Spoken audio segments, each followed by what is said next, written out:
So, what was your upbringing like, Tulika ma'am? Well, I think I had a very solid foundation in terms of my upbringing because I grew up observing nature a lot. From nature, I learned all the laws that human beings require to live peacefully in this life. Because when I saw the seasons changing, I realized that everything is very impermanent here. The way seasons change, and a tree changes and sheds its leaves, again the leaves come. So that means neither the sorrows nor the happiness and joys of life will be permanent. That was my kind of upbringing. Also, I was a science student, but and science taught me to look within, not take anything on the surface, because as I read biology, so I was very curious to know about the nervous system, the digestive systems, and all the systems that we have inside our body. So that gave me a very different kind of perspective to life. But at the same time, I was also very interested in literature. So literature gave me a deep insight into human psychology. So that was kind of the upbringing that I had amidst nature, just being an observant and quiet child. So yeah. That sounds pretty dynamic. So, what motivated you to join the Air Force? Well, I suppose it was stretching my limits and breaking the stereotypes. I think that everybody should choose their profession as per their orientation in life. And my orientation, I suppose, was very independent kind of a person I was. So I thought that armed forces is a good place for me. First thing, because they were all dynamic people, all fit people, and I thought that it would provide me a lot of opportunity to travel and work and interact with different kind of people coming from different backgrounds, different cultures. So that was a major attraction. Of course, the charm of the uniform is always there. So that was an added thing. Yeah. Amazing. So, what was your journey like? How did you start your preparation for getting into the Air Force, and how was your journey there? In terms of preparation, I suppose everybody should be very physically fit, because when we talk of armed forces, the first thing that comes in our mind is the physical fitness.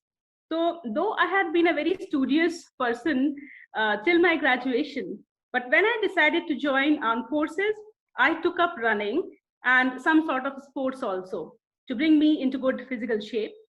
And in addition to it, I suppose your mental makeup is more important even than your physical fitness to join armed forces, because armed forces require a specific kind of a personality, a person who can lead as well as who can be led if the situation demands. It is a very hierarchical kind of a setup over there, and you need to work as a team, always as a team. So these kind of things, I first of all try to find out as to is what are the interviews looking for in a candidate, interviewers. So and accordingly, when I thought that, okay, these are the requirements to be in armed forces, I worked upon myself to inculcate these OLQs, as we call them, the officer like qualities.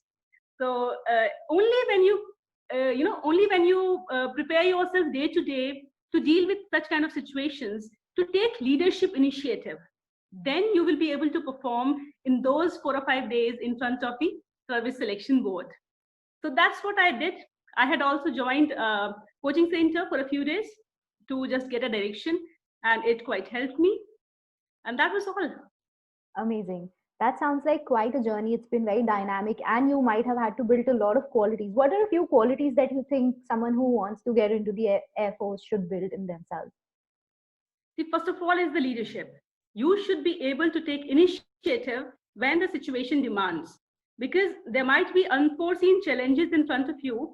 And as an armed forces officer or personnel, you should be able to rise to the challenge and take stock of the situation, lead from the front, and also be able to motivate your team to coordinate with yourself and to get to the goal.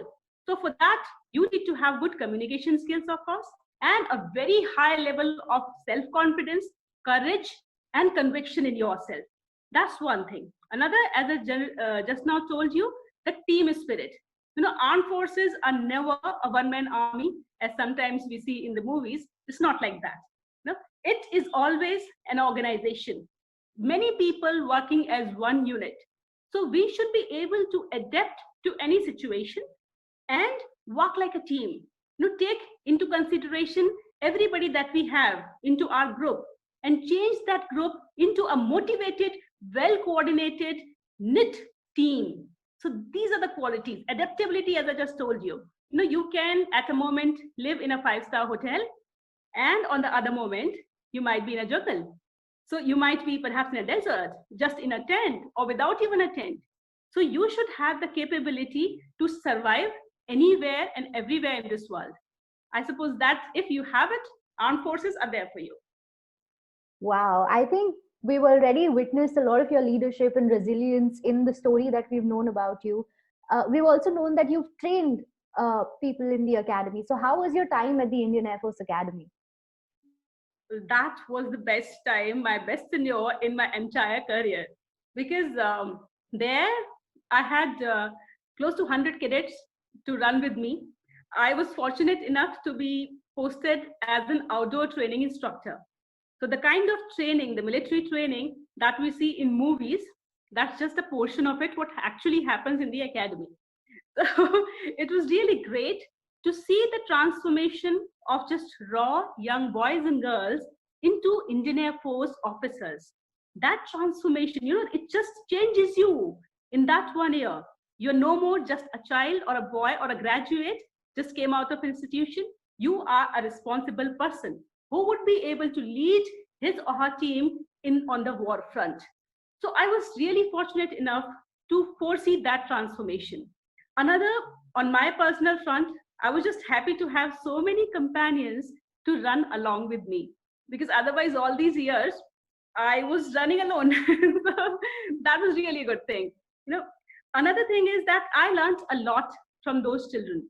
There were cadets who had fractures, and there were cadets who were really not good when they came into the academy, but they harnessed their inner strength and they came up to that task which was required for them to complete their training. I was also fortunate to help them in this kind of realization of their self potential. So I would say that yes, that was the best tenure. Today I see all of them doing very well in the field, in their own respective units. They do come to meet me even now after my retirement, and now we interact on somewhat more informal mode, because in the academy it was very formal, but I did try whenever I could to go beyond that formal setup also at times. And if I could sense that something personal is hindering their growth, or is a hindrance in the total realization of their potential and performance on the field, I did try to talk to them on a more personal level. And a few times I succeeded also. So there have been those success stories, and I'm quite fortunate that God has given me this opportunity to be a part of their journey. Absolutely. I think that must be a very fulfilling experience for you in itself. So, my next question to you would be, how was your experience as a woman in a field that is dominated by men? Yes. I suppose this is a question to ponder about, because there has been a lot of discussion on it lately. But as far as my experience goes, and I have seen around with other women officers also, in Air Force specifically, I have not seen any kind of discrimination in terms of allotment of work or duties. There, you are just treated like an officer. Your gender is not taken into consideration, which is a good thing. So whenever you are being assigned a task in out of a team, you will only be considered as much as your rank. No? The armed forces work on the basis of your rank. So if you are a flying officer, just the newcomer in the unit, you will be assigned tasks accordingly.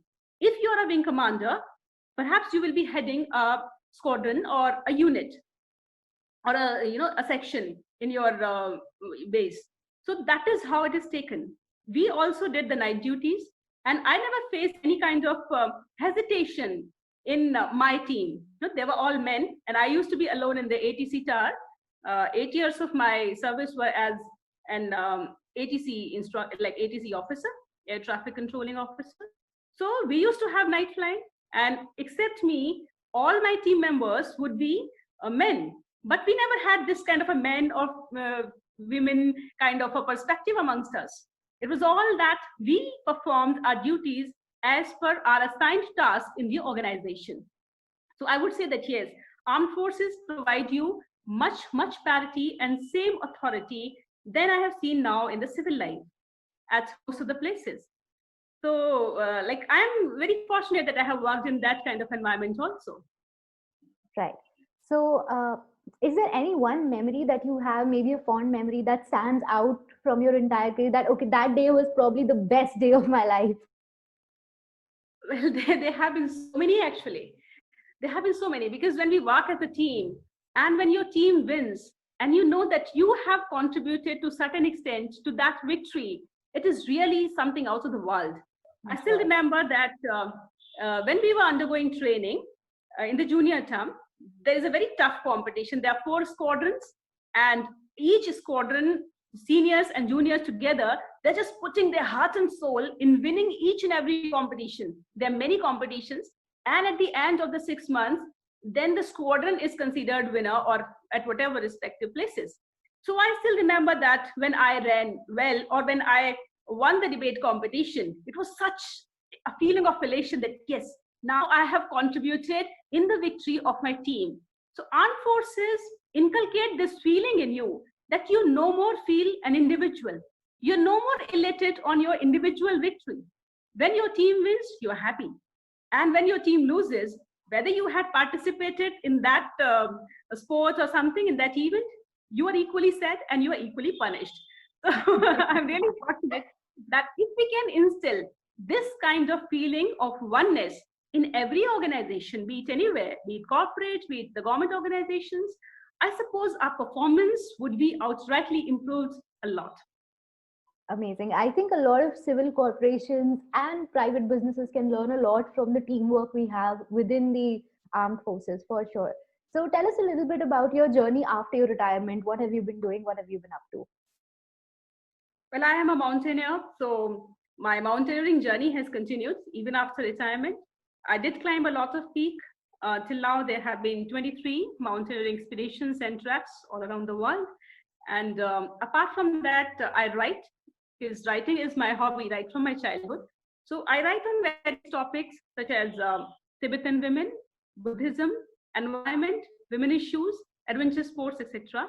And these articles have been published in various newspapers and journals across the world. In addition to it, I think I have, in fact, all of us have this duty to spread whatever we have learned in our lives, the good ideas.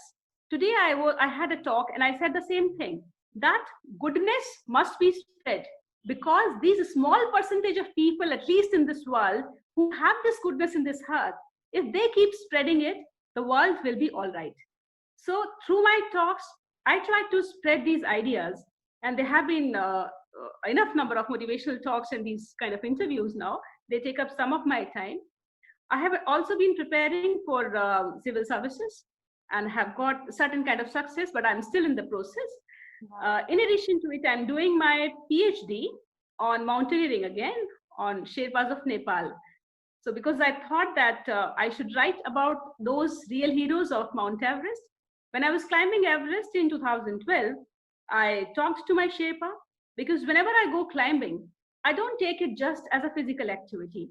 I do try to find out about the culture, about the people, their lives, their aspirations and challenges. So it was at that time, way back in 2012, that this idea came in my mind that I should do a research on these people, Sherpas, and I should write about their stories. So this is all what has been going on after retirement. That's quite a journey. I mean, doing so many things and having such a dynamic career and still dedicating your life to research and to spread the message of those people. I think that's a very, very noble cause. My final question to you would be, what is one piece of advice you would give to youngsters who probably want to get into the Air Force or the Army or who just want to build resilience and become good people for the country? Well, I would say that you can do well to your country in any field. So it's not necessarily that everybody has to join army. Wherever you are in whatever organization, if you put your 100% in your work, then I suppose you would be a contribution to your organization as well as your country. One thing that I would like to tell the youngsters is that do what keeps you happy, because only a happy and contented person can be of contribution to anybody or anything in this world. If you are frustrated within, then it is no use, you would be no good to anything. So first listen to your heart and do what you feel is right, would make you contented from within. There would be problems, there would be challenges, hindrances, and failures. Because life is not a one day story, it is not a one night or overnight success. Any successful person that you see in your life today, perhaps in these interviews or media, TV, anywhere, they have reached at that place after years of consistent hard work and a lot of failures. So do not ever give up hope. One failure is not final, neither is your success. You need to keep on moving, because life is the name of continuous movement, falling and rising. Learn from nature the way there is continuous destruction and construction after that. So this making and destruction, it keeps on going on in life. Do not stop anywhere at any moment. Keep moving wherever you are, and keep your eyes ahead on front of your goal.